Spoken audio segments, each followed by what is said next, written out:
কিন্তু সরকারটি যদি এমন করতো যে রাজনৈতিক পরিচয় আপনার জন্য ডিসকোয়ালিফিকেশন, তখন কিন্তু এই ঘটনা ঘটতো না। সে তো এটা করতে পারেনি। কাজেই আমরা দেখতে পেয়েছি রাজনৈতিক পরিচয় ডিসকোয়ালিফিকেশন কেমনে হবে? ইউনূস সরকারকে তারা নিয়োগ দেয়, তারপরে ইউনূস সরকারের সবচেয়ে গুরুত্বপূর্ণ লোক তার মধ্যে প্রধানমন্ত্রী দেখে, তার কেমন রাজনৈতিক সরকার কেমন কি হবে? খালেদ, 7 দিনের মধ্যে আমরা দেখতে পেলাম ইউনূস সরকার দেশ চালাচ্ছে না, ব্যুরোক্রেসি দেশ চালাচ্ছে, পুলিশ দেশ চালাচ্ছে। পুলিশ কাপড় চোপড় পরার পরে, ইউনিফর্ম পরার পরে আবার দেশ চালাচ্ছে। কোন ভঙ্গিতে? সেই চেনা ভঙ্গিতে। ব্যুরোক্রেটরা আপনাকে প্রথমেই বলবে কোথায় কোথায় ভয়ের কারণ আছে। আমরা প্রত্যেকটা মেমো দেখলে বুঝতে পারি কোন ব্যুরোক্রেট লিখেছে, কোন রাজনৈতিক পরিচয়ের ব্যুরোক্রেট লিখেছে। সরকারের লোকরা বুঝতে পারেন না? নিশ্চয়ই তারা বুঝতে পারেন। আসলে তাদের একটা দায়িত্বহীন সরকার। তার গণ অভ্যুত্থানের এই বিশাল ম্যান্ডেটের পরে আসার তেমন কোনো যোগ্যতা তার ছিল না, এবং সরকারের 2-4 জন বাদ দিলে এই সরকারটা বেমানান।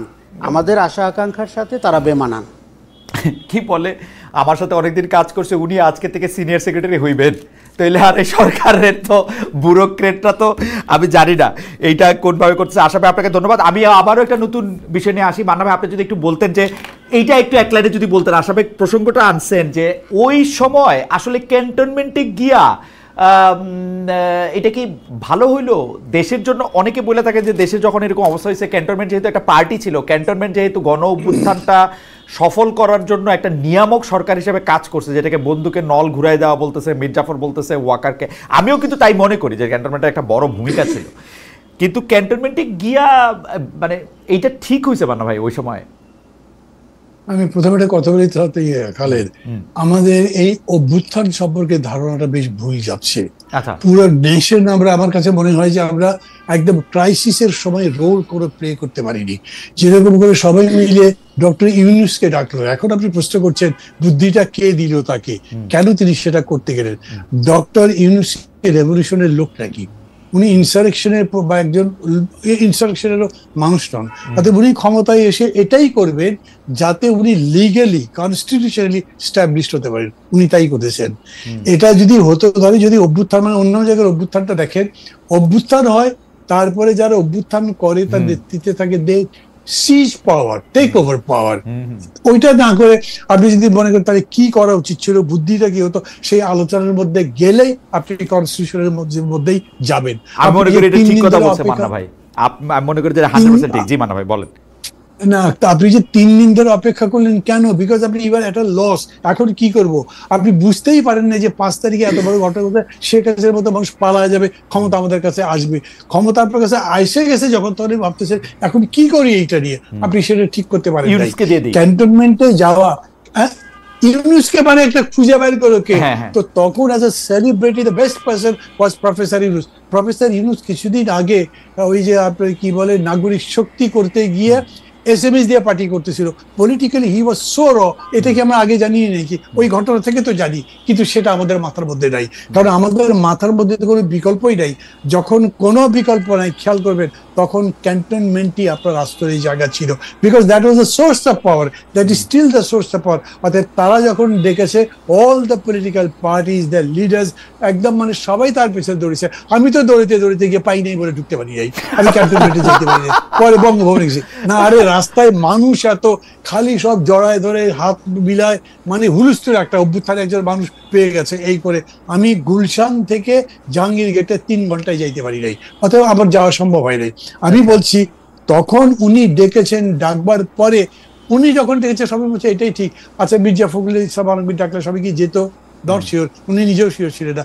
ফখরুল ইসলাম আলমগীর বাদ দিয়ে অন্য কোনো পার্টির নেতা ডাকলে বাকিরা সব যেত? No way. আমি ওইটাই লিখে দিতে পারি। তো বিএনপি ডাকলেও যে যেত।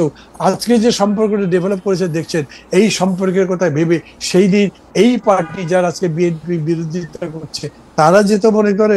So that was the only resource, ওইটার কোনো বিকল্প ছিল না।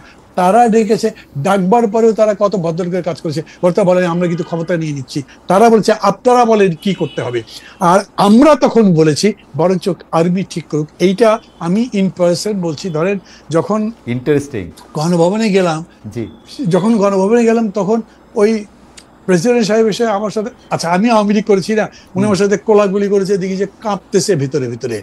কোলাকুলি করলে যাওয়ার সঙ্গে কি কাঁপতেছে, বাইরেই তো কাঁপার কথা, সরকার হয়, বাইরেই তো কাঁপার কথা। হ্যাঁ তা তো কাঁপছে, কাঁপছেই তো।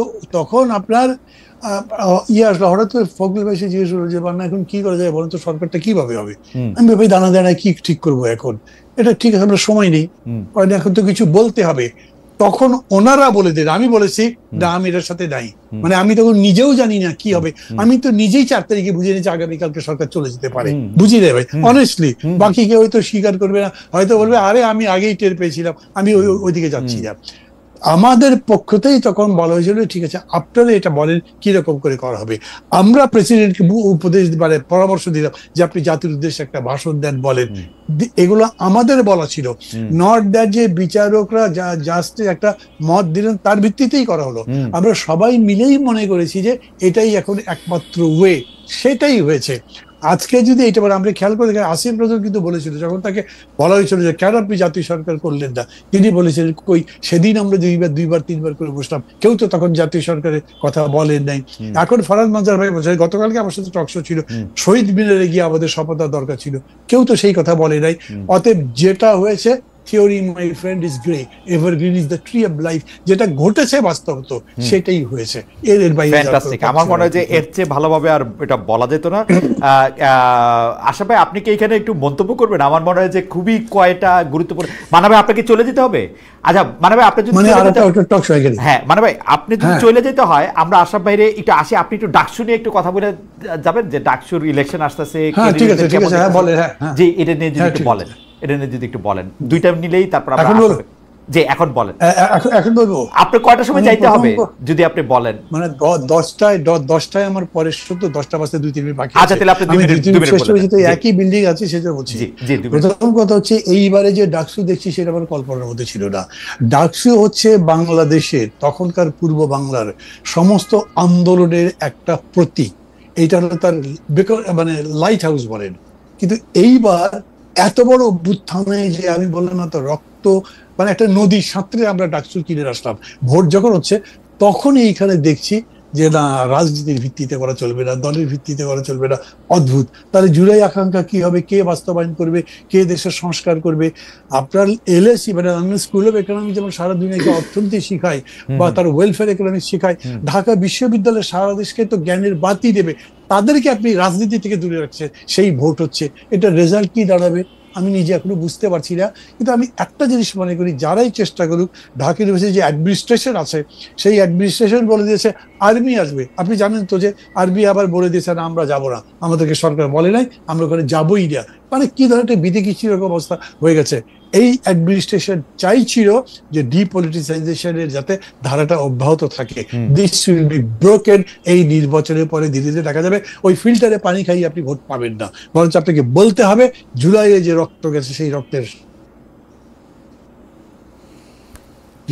আমরাই শোধ করবো। ছাত্র আন্দোলনের, মুক্তি আন্দোলনের, বৈষম্য বিরোধী আন্দোলনের এবং সংস্কার আন্দোলনের আমরাই হচ্ছি ভ্যানগার্ড, এবং they will be the vanguard. আমি তাই মনে করি।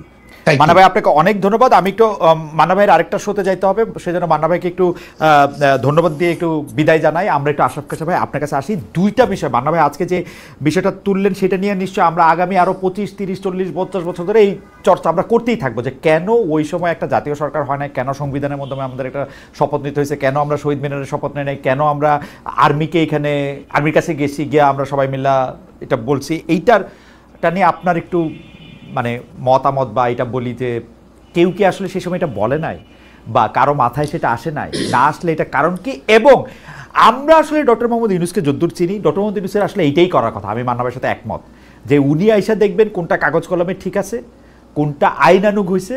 কারণ মানে এইটা ওনার প্র্যাকটিসের মধ্যে নিশ্চয়ই আছে যে উনি মানে কোনো একটা জায়গায় গিয়ে হঠাৎ করে এটা তিনি করবেন না। আপনি যদি একটু বলতেন আশা ভাই। দেখুন আমরা জুলাই অগাস্টে আমরা পলিটিক্যাল এস্টাবলিশমেন্টটাকে ভাঙলাম এবং প্রচলিত রাজনৈতিক ধারাকে ভাঙার চেষ্টা করলাম, কিন্তু ঠিক 72 ঘন্টার মধ্যে আমরা ওই জায়গায় থাকতে পারলাম না। দেখুন অপশন 1 ছিল এই যে ছাত্ররা বৈষম্য বিরোধী আন্দোলন, তারা যদি বিপ্লবী শক্তি হিসাবে সরকার গঠন করত।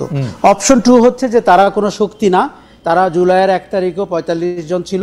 অতএব আপনি সব রাজনৈতিক দলকে নিয়ে একটি জাতীয় সরকার করতেন। অপশন 3 হয়েছে যে আপনি সাংবিধানিক পথে গেছেন এবং ওই অনুযায়ী আপনি শপথ নিয়েছেন।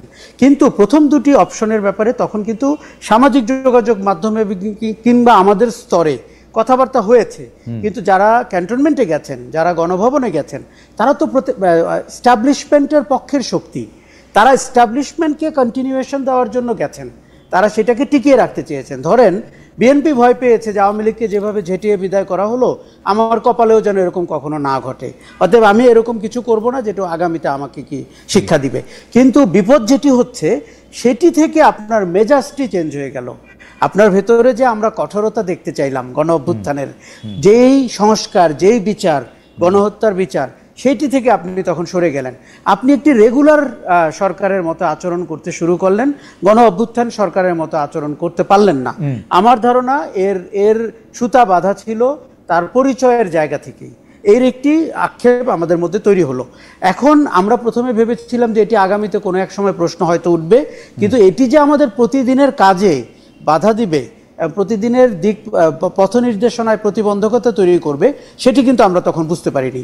আপনি এখন জুলাই ঘোষণাপত্রে এসেও বলছেন আপনার সরকারের ম্যান্ডেট হচ্ছে সেই সংবিধানের ধারা, তাহলে আমার গণ অভ্যুত্থান কোথায়? এখন কিন্তু এটা একটা ডিসজয়েন্টেড ঘটনা। আপনি জুলাই সনদেও তাই দেখবেন, কেননা একটি ভুল থেকে আরও 3টি নতুন ভুলের জন্ম হয়। আগামীতে আপনি জানেন খালেদ, এখানে রাজনীতির বাতাস কত দ্রুত বদলায়। আগামীতে কোন বাতাসে কোন সরকারের অস্তিত্ব, কার এক্সিট, কিভাবে প্রশ্নের মুখে পড়বে আমাদের কিন্তু ধারণা নাই। কিন্তু আমরা যেটি চেয়েছিলাম যে সরকারটির আইডেন্টিটি যাই হোক, সে যেন কাজে তার পরিচয় দেয়। আমাদের আজকে আপনার সাথে এত প্রায় 12 মাস পরে এসে একই কথা আমরা কেন আলাপ করছি?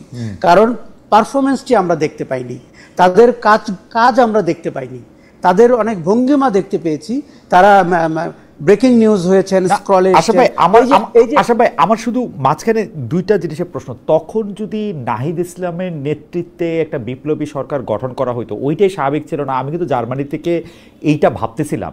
আমি ভাবতেছিলাম কি, আমার তো ছোট মন, তো ছোট মন হিসেবে আমি ভাবতেছিলাম যে এটা হয় নাহিদ ইসলামের নেতৃত্বে এটা হওয়া উচিত, একটা পুরোপুরি বিপ্লবী সরকার। এইটা ভাবতেছিলাম হচ্ছে হৃদয়ে, আর মগজে ভাবতেছিল আর্মিটা দখল করে নিয়ে চলে যাবে।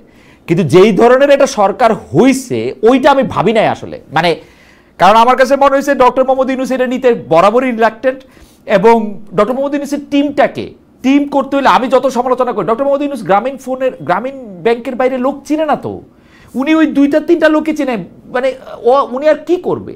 তো এইটা কি আসলে হাইন্ডসাইট যে নাহিদ ইসলামের নেতৃত্বে যদি একটা বিপ্লবী সরকার হইতো, এইটা মানে এটার পসিবিলিটি কতটা ছিল? মানে আপনি কি বোঝেন যে এটা কি কথা উঠছিল যে তোমরা নিয়ে নাও, তোমরা বৈশা পড়ো বাবু?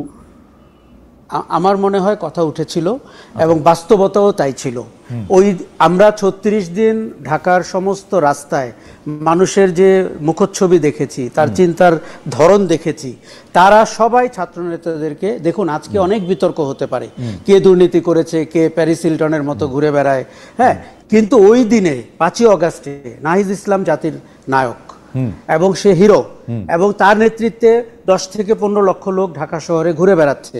তখন যদি নাহিদ সরকার গঠন করত এবং তার উপদেষ্টা হিসাবে বিভিন্ন জায়গায় লোকজন রাখতো এবং কিছুটা সেমি এস্টাবলিশমেন্ট, সেমি বিপ্লবী নাহিদকে দিয়ে সেটি তখন সম্ভব ছিল, তাহলে আপনি একটা ভিন্ন স্বাদের বাংলাদেশের অস্তিত্ব অনুভব করতেন।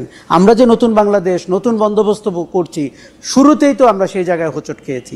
আমি কিন্তু জাতীয় সরকারের কথাও বলছি না, বরঞ্চ একটা বিপ্লবী সরকার ছিল, ওই বিপ্লবের পরবর্তী পদক্ষেপ। আমি জাতীয় সরকারের কথা বলছি না। এইখানে একটু জানার, মানে মানবে কিছুটা ইঙ্গিত করলেন, এই বিপ্লব যারা করলো তারা কি এইটা মনে করলো যে তাদের বিপ্লবের স্পিরিট ডক্টর মোহাম্মদ ইউনূস ধারণ করবে, নাকি ডক্টর মোহাম্মদ ইউনূসকে তাদের দরকার ইন্টারন্যাশনালি রিকগনাইজড হওয়ার জন্য, বা আর্মির সাথেও একটা বোঝাপড়া, বা অন্য ক্ষমতার কেন্দ্রগুলির সাথে একটা বোঝাপড়ার জন্য? মানে তারা আসলে কি ভাবতেছিল সে সময়, এবং বিএনপি বা জাতীয় সরকার থেকে এতটা দূরে নিজেদেরকে কেন রাখতে চাইলো? মানে বিএনপি তো কাউকে পাঠাতেই পারতো, যে ঠিক আছে মির্জা ফখরুলও হইল না, অন্য কাউরে তো একটু পাঠাতে পারতো, লোক তো ছিল। নাহিদ ইসলামের সাথে পরবর্তীতে আমার অনেকবার এই বিষয়ে কথা হয়েছে। নাহিদদের প্রথম আশঙ্কা ছিল সেনাবাহিনী পাওয়ার টেক ওভার করবে এবং শেখ হাসিনা চলে গেছে। প্রথম কথা, শেখ হাসিনাকে এইভাবে বিদায় দেওয়া, এগুলো তাদের একটা ধারণা হয়েছিল যে আর্মি তো তাকে শেল্টার দিয়ে দিল, আর্মি তো তাকে গণ অভ্যুত্থানের মুখে ফেলে গেল না বা ফেলে দিল না। কাজেই সেনাবাহিনী এরকম একটি অনুন্নত গণতন্ত্রের দেশে এরকম মওকা হাতছাড়া নর্মালি করে না। কাজেই তারা ক্যান্টনমেন্টের ব্যাপারে কিন্তু অনীহ ছিল। তাদের কেউ কেউ কিন্তু চাংখারপুলে বসেছিল, ক্যান্টনমেন্টে যায় নাই, এবং চ্যানেল 24-এ গেছে কিন্তু ক্যান্টনমেন্টে যায় না। এই ঘটনাগুলো কিন্তু ঘটেছে। তারা প্রফেসর ইউনূসকে চেয়েছে একটা ইন্টারন্যাশনাল লেজিটিমেসির জন্য, ক্রেডিবিলিটির জন্য। এখানে আরেকটু ভালো করে বলেন, আমাদের যদি একটু সময় থাকে আপনার ভাই, একটু আরেকটু ভালো করে বলেন। সেইটা হচ্ছে, আমি তো একদম খবর মানে রাখতেও ছিলাম, পরে আমি বিশ্লেষণও করে দিয়েছি। আর্মি যদি ঢাকার প্রবেশ মুখে তার বাধা প্রত্যাহার না করত, 4 তারিখ গভীর মানে যেটা 5 তারিখ মানে আইসা পড়ছে যে রাতটা আর কি, ওই রাতটাতে সে যদি আস্তে আস্তে এগুলি প্রত্যাহার না করতো সিস্টেমেটিক্যালি, মানে উইথ মিলিটারি প্রিসিশন, তাইলে কিন্তু 5 তারিখে কি হইতো আমরা এখনো জানি না। আর্মি কিন্তু এটা প্রথমে প্রত্যাহার করছে, এটা সবচেয়ে বেশি নিশ্চয়ই নাহিদ মাহফুজরাই জানে। এখন আর্মি কিন্তু এমন একটা অবস্থায় তৈরি হয়েছে যে এটা আসলে শেখ হাসিনা না পালায়া উপায় ছিল না, মানে আমার মনে হয়। তো সেই ক্ষেত্রে তারা কি শেখ হাসিনাকে মানে আর্মিকে প্রতিপক্ষ ভাবাটা কি মানে মানে এডুকেটেড ডিসিশন গেস না ইনফর্ম গেস ডিসিশন? না না না, প্রতিপক্ষ হচ্ছে ক্ষমতার প্রতিপক্ষ, মানে শেখ হাসিনা পলায়নের পরে ক্ষমতার প্রতিপক্ষ। ওরা কিন্তু সাংঘাতিকভাবে ভ্যালু করে সেনাবাহিনীর অবস্থান, বিশেষ করে শেষ 3 দিনে। 5ই আগস্ট সকালে তো বটেই, এবং আমরা বলে থাকি এটা তো গেম চেঞ্জিং অ্যাক্ট। ওই দিন যদি আর্মি ব্যারিকেড না তোলে, মানুষকে ঢাকায় ঢুকতে না দেয়, তাহলে কিন্তু গণ অভ্যুত্থানটি এরকম পিসফুলি হয় না। আর আর্মির, এবার আপনাকে আমি উল্টো দিকে বলি, আর্মির এর বাইরে বিকল্প ছিল না। বিকল্প ছিল আরো কয়েক হাজার মানুষকে মেরে ফেলা। সেটা তো আর্মি গত 3 দিনেও করেনি। কাজে আর্মি ওই পথে যাবে কেন? আপনি যদি ঢাকার 5টি পয়েন্ট দেখেন, উত্তরা, বসিলা, যাত্রাবাড়ি, বাড্ডা, এমনকি মিরপুর, সেখানে যেভাবে মানুষ জড়ো হচ্ছিল, ওইটা একটা ডিসাইসিভ ডে। ওই দিনে আর্মি ওই ডিসাইসিভ ডের পক্ষে কাজ করেছে, কিন্তু আর্মিকে মনে হয়েছে যে ক্ষমতার প্রতিপক্ষ না। আসলে আমি আজকে এই ছোট্ট আরেকটা পয়সা দেই, সেইটা হলো শেখ হাসিনা আর্মিকে ডাকছিল last resort, police, RAB, BDR, cow আসলে বিজেপি কেউ কন্ট্রোল করতে পারছে না। আর্মিকে ডাকছে হচ্ছে তারিখ কত ভালো মনে থাকে না, 18 বা 19 তারিখে।